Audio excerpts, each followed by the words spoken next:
ఇదైతే 1 KG semi fondant customized cake అండి. Customer ఒక రిఫరెన్స్ పిక్చర్ పెట్టి మనకి యాజ్ ఇట్ ఈజ్ అయితే కావాలని చెప్పారనమాట. పైన రిఫరెన్స్ పిక్చర్ పెడుతున్నాను చూసేయండి. సో అందులో ఉండే ఫాండెంట్ మెటీరియల్ అంతా కూడా కేక్ని ఎప్పుడైతే నేను ప్రిపేర్ చేసి ఫ్రిడ్జ్లో పెట్టేసుకున్నాను, ఆ తర్వాత అయితే ప్రిపేర్ చేయడం స్టార్ట్ చేశాను అనమాట.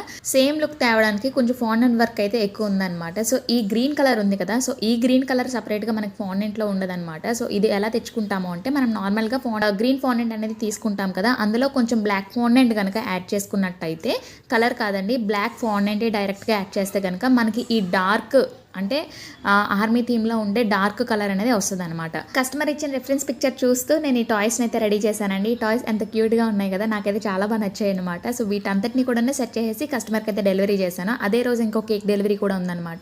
ఈ కేక్ అయితే మనకి కస్టమరే పిక్ చేసుకున్నారు. ఇంకో కేక్ అయితే మనం ఒక హోటల్కి అయితే డెలివరీ చేయాలి.